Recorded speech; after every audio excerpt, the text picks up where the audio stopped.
Olá a todos, chegamos aqui ao nosso 19º dia de Uma Vida com Propósito e nós estamos falando sobre comunhão e hoje o tema é cultivando a comunidade. E a gente tem que entender que para viver em comunidade isso exige comprometimento. Não é uma coisa assim, natural, vai acontecer sozinho. Não é. A gente vê que é obra do Espírito Santo agindo na vida da gente, mas também exige um esforço nosso, uma disposição nossa. Então, digamos que é um trabalho conjunto aqui de comunhão, né? Mas seria impossível se não fosse a obra do Espírito Santo transformando as nossas vidas realmente. Agora, por quê? Porque a gente vem muitas vezes de experiências ruins de família, né? Nossas famílias que têm pais e mães que muitas vezes nem conhecem Jesus, vêm de uma história de pecado. E aí a gente vem com várias questões, vários problemas emocionais, de relacionamento mesmo. E aí é aqui, na igreja, que a gente vai aprender a se relacionar. A gente vai aprender e corrigir nossas defasagens relacionais que foram transmitidas para nós. Então, veja que não é mágico, não é simples assim. Existe um processo, existe um tratar de algumas coisas que ficaram corrompidas em mim, que ficaram deformadas em mim com relação a relacionamentos. Agora, para isso, a gente precisa de algumas outras questões para além do que a gente falou ontem. E uma delas é a sinceridade. Seguir a verdade em amor. Quando amamos, corrigimos em amor. O conflito necessário melhora a intimidade. E muitas comunidades são destruídas por essa falta de honestidade. Então, pensa que é importante essa sinceridade, essa disposição para amar tanto a ponto de corrigir, a ponto de confrontar, a ponto de ajustar as coisas.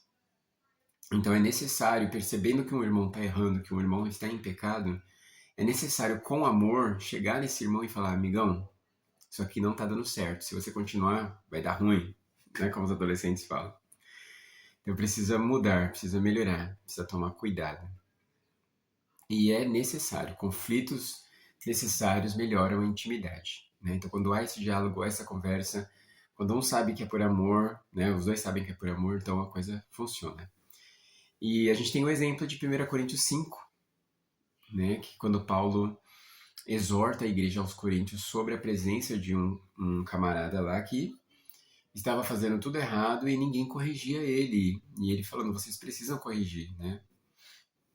Além disso, a questão da humildade. O orgulho ergue muros entre pessoas. A humildade constrói pontes. O orgulho impede a graça de Deus de agir. Uma postura humilde, reconhecendo fraquezas e pensando mais nos outros que em si é que é essencial. Então, com relação à humildade, a gente não fica fingindo que é perfeito, a gente não fica fingindo que é melhor que os outros e tudo mais. E o pior é que quando você pode começar até fingindo, mas você acaba acreditando que é, né? E começa a se comportar desse jeito. E não é verdade. Então, assim, você está aqui pela graça, né? Você também foi alcançado por Jesus e agora está sendo transformado por Ele.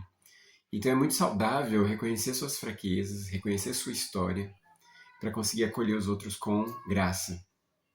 É por isso que cria pontes, porque a gente se aproxima dos outros sabendo que eles são iguais a nós. E agora, é pior ainda pensando em Deus. Se você é orgulhoso, você não reconhece mais os seus erros e não deixa nem Deus te corrigir mais. E aí fica bem difícil, né? É bem perigoso, inclusive. E aí depois vem a cortesia, ser acolhedor e educado apesar das carências, deficiências e limitações dos outros. Isso exige maturidade, né? Mas eu não posso deixar de ser o que eu sou por causa dos defeitos dos outros. Os erros dos outros, as limitações dos outros, as dificuldades dos outros não podem me deformar. E aí eu me torno igual ao outro no que ele é ruim, ao invés de me manter bom no que eu sou bom e ajudar o outro a vir para cá. Né? Devemos ajudar uns aos outros nesse sentido. Então eu não perco a gentileza, eu não perco a cortesia, eu não perco a educação, mesmo com as limitações, deficiências e dificuldades dos outros. Isso é importante. Sigilo é uma coisa muito importante também. né? As pessoas se abrem com a gente.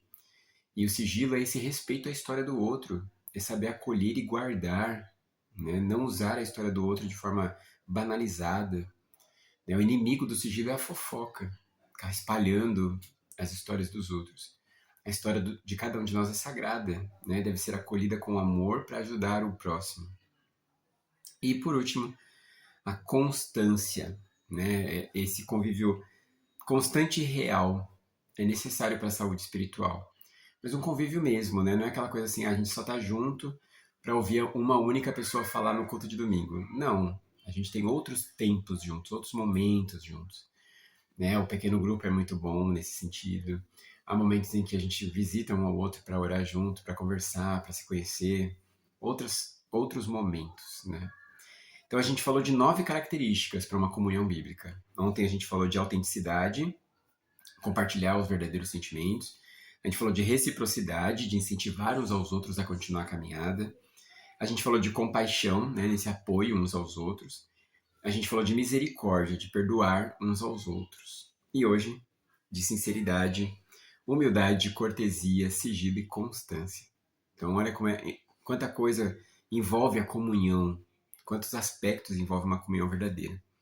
E eu quero deixar aqui o texto de 1 João 3,16, que diz assim: Nós compreendemos o que é o amor quando descobrimos que Cristo deu sua vida por nós. Isso significa que temos que dar a nossa vida pelos outros fiéis também.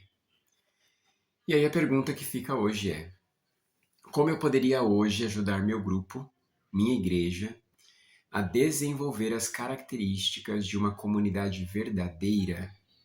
Como que eu posso ajudar? Né, desses aspectos todos, quais que eu já vivo, quais que eu não vivo ainda? Quais que eu tenho que começar a viver? Pensa aí. A gente se vê amanhã. Até mais.